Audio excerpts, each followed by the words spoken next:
Mary Ellen was what they called her, but no one knew for sure if that was her true name. She didn't talk and she never looked people in the eye. She was just always there, perched on the porch edge in a splintered rocking chair that stood still. Her body tilted slightly forward, like a forgotten, scolded child. For decades, in that tiny, forgotten Appalachian town, she remained hidden in plain sight. People didn't really speak about her. When she shuffled by, hunched under her bonnet, dragging one foot like it had forgotten how to be a foot, they'd lower their voices. The children would whisper that she was a witch, while the elders said nothing.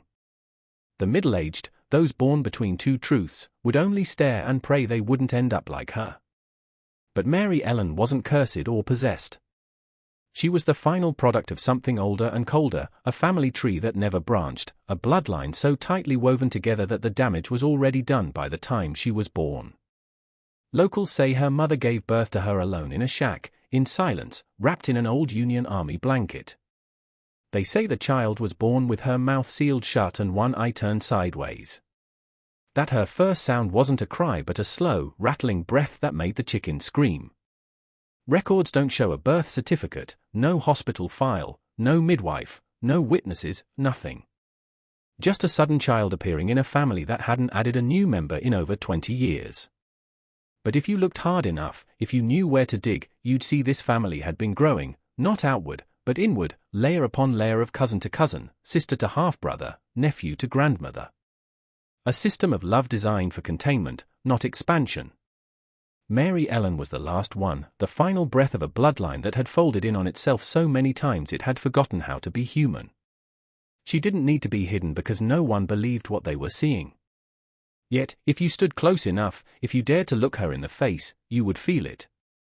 Not fear, not pity, but a kind of recognition, as if a buried part of you whispered, "This could have been us." The town was named Elkhorn Hollow, nestled so deep in the Virginia mountains that even the mail stopped trying to find it. No paved roads, no street lights, just rusted signs and trees that grew so thick you could disappear between them. People there knew how to keep things quiet. And quiet is exactly what the Haydens wanted. That was Mary Ellen's last name, Hayden. A name that once held weight in the 1800s, when old Elijah Hayden built the first mill on the creek and claimed half the valley as his own. They were land-rich, yes, but something else, too. They never married outside the mountain, not once. Every Hayden wedding was a reunion, and every funeral a mercy. The story goes that Elijah had 3 daughters and a son. The daughters married their cousins. The cousin's son married his aunt. And the son? Well, he took a liking to his sister when no one else was around. It wasn't love, it was legacy. A desperate attempt to preserve the purity of a name that should have been left to rot.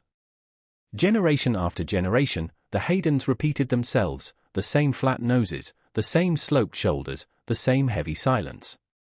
By the time Mary Ellen was born, the blood had turned on itself, twisting bones, warping speech, and softening skulls like fruit left in the sun too long. They weren't evil, just broken, like copies of copies of copies. And yet, no one intervened. No doctors visited. No social workers knocked. No church groups made the trip. The locals had an understanding, leave the Haydens alone. They paid in cash and didn't beg. Their property was marked with fence posts carved into crude human figures with outstretched arms and gouged out eyes. Superstition, maybe, but it worked. So Mary Ellen grew up in that hollow without ever leaving it. She never saw a city or learned to write. Her world was dirt paths and creaking boards, goats with names, and shadows that moved at night and spoke in voices that were all too familiar. She didn't smile or cry, she just watched. Her gaze was always tilted as if she were staring at something behind you, something inside you. When she reached adulthood, there was no ceremony, no suitor, just silence. And yet she lived. That's the part that haunts people the most. She lived, not well or fully, but long, as if nature itself refused to clean up the mess. They say Mary Ellen lived to be 52, though no one can prove it. There are no official records, no license, no census listing, not even a tombstone. Just a moss-covered patch of earth behind the house, guarded by a ring of blackened stones and a rusted iron cross bent backward, the kind of grave you don't mark for remembrance but to keep something in. But before she died, she was occasionally seen quietly wandering the edges of town when dusk rolled in. Her dress was stiff with dust, her mouth twitching like it was trying to form words no one had taught her. She didn't beg, scream, or even blink.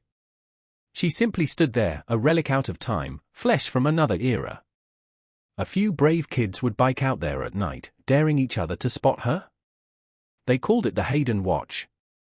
They told stories, saying her fingers were too long, her knees bent the wrong way, and that if she touched you, your dreams would collapse into static.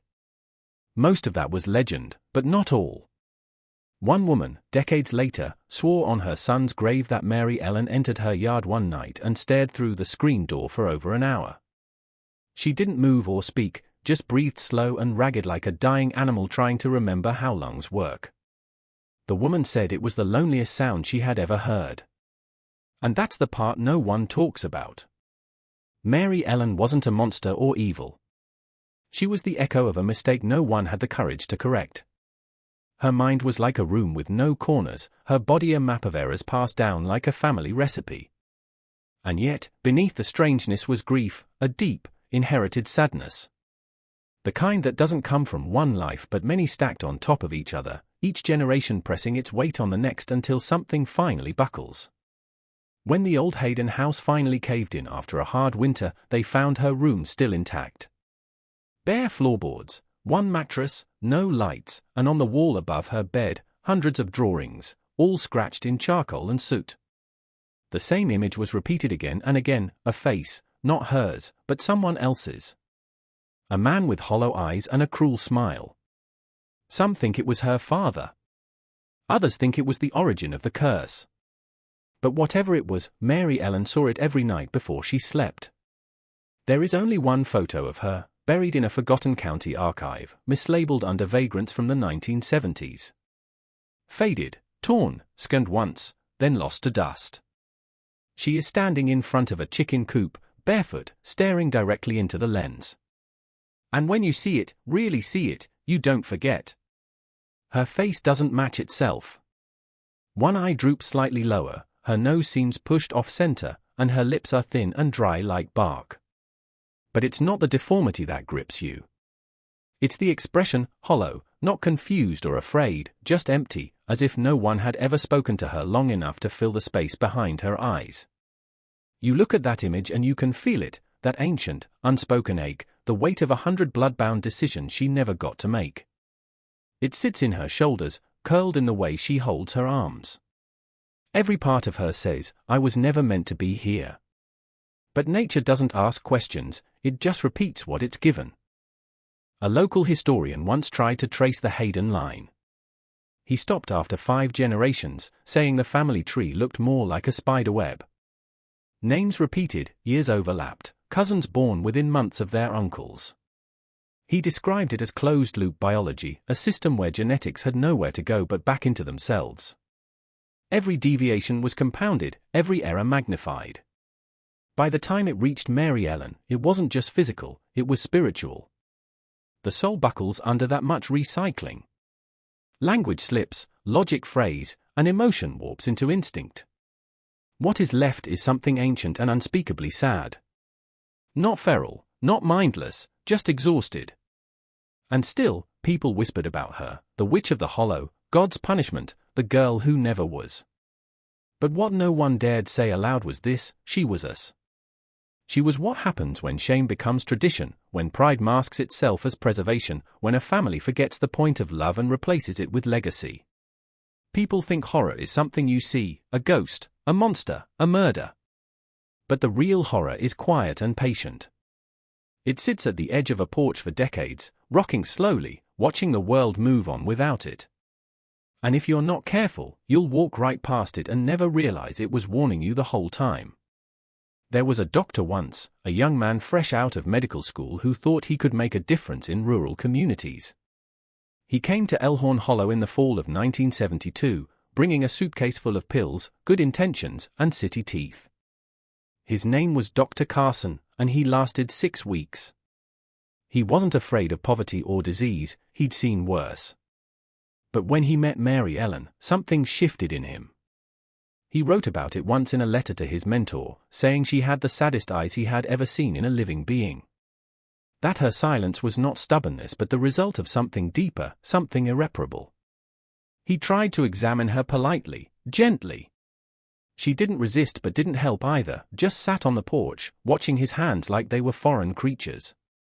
He noted her skeletal structure, uneven hips, fused vertebrae, a jaw too narrow to chew solid food properly. But it was her mind that disturbed him. She had no sense of time or self. When asked her name, she didn't answer. When shown a mirror, she blinked once and looked away. He asked her to draw something, anything.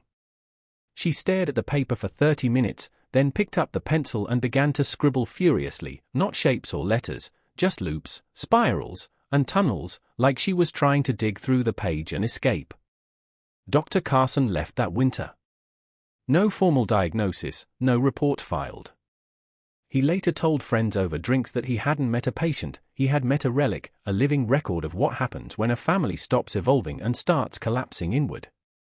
He said she haunted his dreams for years, not with screams or blood, but with stillness. "If you're still watching," he once said in an interview decades later, "you're already braver than most."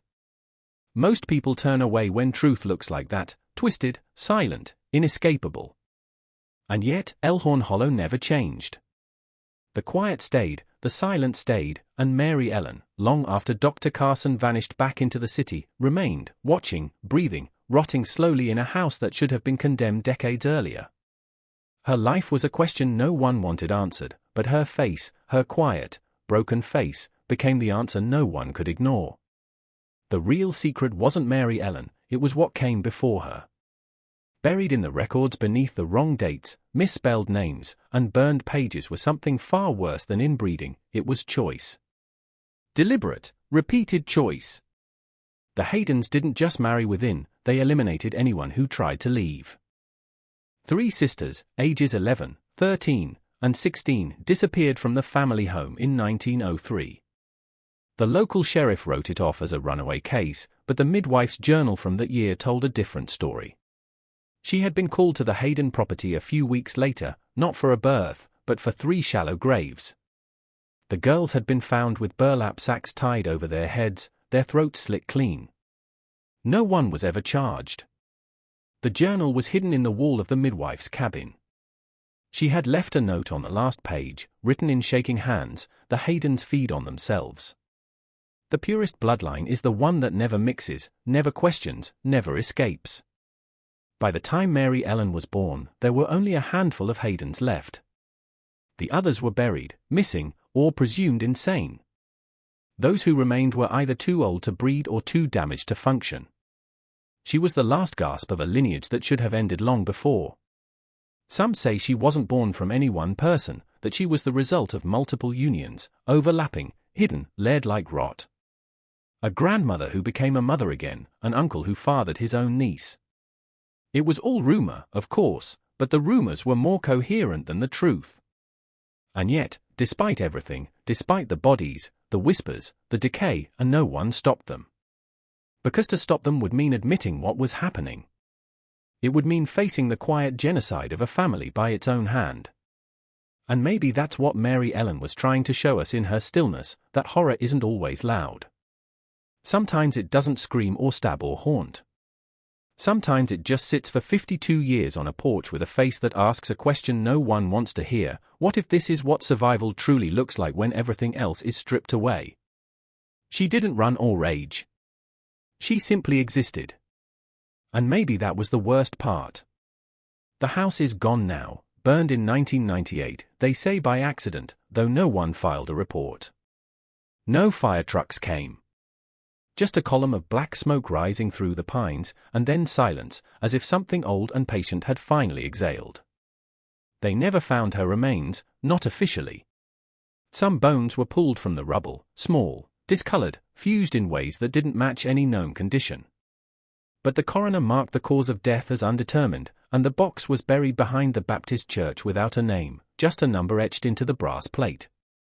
Locals claim they still see her sometimes, a woman at the edge of the woods, not walking, just standing, watching like a shadow that refuses to fade.